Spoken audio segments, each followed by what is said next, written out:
Hi friends, അസ്സലാമു അലൈക്കും. എല്ലാ കൂട്ടുകാർക്കും മറ്റൊരു പുതിയ വീഡിയോയിലേക്ക് സ്വാഗതം. ഇന്ന് ഞാൻ വന്നിരിക്കുന്നത് നല്ല നാടൻ രുചികരമായിട്ടുള്ള വൻപയർ തോരനാണ്. അപ്പോൾ ഇതെങ്ങനെ ഉണ്ടാക്കുന്നതെന്ന് നോക്കാം. ഇതിനായിട്ട് ഞാൻ 1 കപ്പ് വൻപയർ എടുത്തിട്ടുണ്ട്. ഇത് നല്ലതുപോലെ നമുക്കൊന്ന് കഴുകിയിട്ട് എടുക്കാം.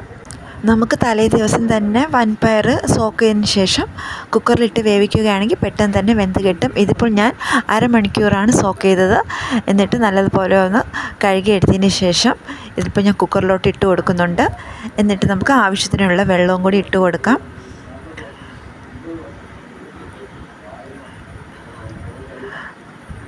ഇതിൻ്റെ കൂടെ ശകലം ഉപ്പും കൂടി ഇട്ട് കൊടുക്കുന്നുണ്ട്. എന്നിട്ട് അടച്ച് വെച്ചിട്ട് നമുക്കിതൊന്ന് വേവിച്ചെടുക്കാം. ഇനി ഇതിനായിട്ടുള്ള അരപ്പ് തയ്യാറാക്കാം. ഇതിനായിട്ട് ഞാൻ മിക്സിയുടെ ജാർ എടുത്തിട്ടുണ്ട്. ഇതിലോട്ട് 4 ചെറിയ ഉള്ളിയും അതുപോലെ തന്നെ 5 വെളുത്തുള്ളിയും ഇട്ട് കൊടുക്കുന്നുണ്ട്. ഇനി ഇതിലോട്ട് ശകലം കരിവേപ്പിലയും ഇട്ട് കൊടുക്കുന്നുണ്ട്. എന്നിട്ട് നമുക്കിതൊന്ന് ജസ്റ്റ് ഒന്ന് ക്രഷ് ചെയ്ത് കൊടുത്താൽ മതി. എടുത്തിട്ട് വരാം.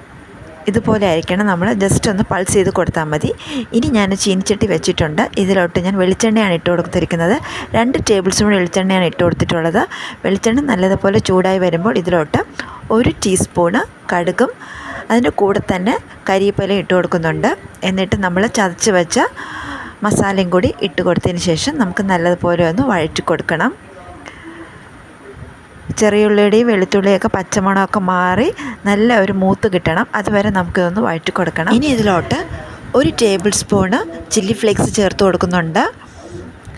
ചില്ലി ഫ്ലേക്സ് ഇല്ലെങ്കിൽ വറ്റൽമുളക് നമുക്ക് മിക്സിയുടെ ജാറിലിട്ടൊന്ന് പൊടിച്ചെടുത്താൽ മതി. ഇതും കൂടി ചേർത്ത് കൊടുത്തതിന് ശേഷം നമുക്ക് നല്ലതുപോലെ ഒന്ന് ഇളക്കി കൊടുക്കാം. ചില്ലി ഫ്ലേക്സും കൂടി ചേർത്ത് കൊടുക്കുമ്പോഴാണ് നല്ല രുചി കിട്ടുക. അതുകൊണ്ട് തന്നെ ചില്ലി ഫ്ലേക്സ് ചേർത്ത് കൊടുക്കാൻ തന്നെ ശ്രദ്ധിക്കുക. പിന്നെ ഇതിൻ്റെ കൂടെ 1 ടീസ്പൂൺ കുരുമുളക് പൊടിയും കൂടി ചേർത്ത് കൊടുക്കുന്നുണ്ട്. കുരുമുളക് പൊടിയും കൂടി ചേർത്ത് കൊടുക്കുമ്പം നല്ലൊരു ടേസ്റ്റും കൂടി കിട്ടും. ഇത്രയും കൂടി ചേർത്ത് കൊടുത്തിട്ട് നമുക്ക് നല്ലതുപോലെ ഒന്ന് വഴറ്റിയെടുക്കണം. ഫ്രഷ് ആയിട്ടുള്ള കുരുമുളക് പൊടി തന്നെ ചേർക്കാൻ വേണ്ടി നോക്കുക. ഇപ്പോൾ ഇതിൻ്റെ കളറൊക്കെ ഒന്ന് മാറിയിട്ടുണ്ട്. ഇനി നമുക്കിതിലോട്ട് നേരത്തെ വേവിച്ച് വെച്ചിട്ടുള്ള വൻപയർ ഇട്ട് കൊടുക്കാം. അതും കൂടി ഇട്ട് കൊടുത്തതിന് ശേഷം നമുക്കെല്ലാം കൂടി നല്ലതുപോലെ ഒന്ന് ഇളക്കി യോജിപ്പിച്ചിട്ടെടുക്കണം. ഈ സമയത്ത് നമ്മളുടെ സ്റ്റൗവിൻ്റെ ഫ്ലെയിം ഒന്ന് മീഡിയത്തിൽ വേണം വെക്കാൻ വേണ്ടിയിട്ട്. എന്നിട്ട് എല്ലാം കൂടി നല്ലതുപോലെ ഒന്ന് യോജിപ്പിച്ചിട്ടെടുക്കാം. അരപ്പെല്ലാം പയറിൽ പിടിക്കുന്നത് പോലെ നന്നായിട്ടൊന്ന് വഴറ്റിയെടുക്കുക. ഇതിപ്പോൾ 1 കപ്പ് പയറായതുകൊണ്ട് ഞാനിപ്പോൾ അരമണിക്കൂർ സോക്ക് ചെയ്തതിന് ശേഷമാണ് ഉപയോഗിച്ചിട്ടുള്ളത്. അതുകൊണ്ട് തന്നെ 1 വിസിൽ വന്നാൽ മതി.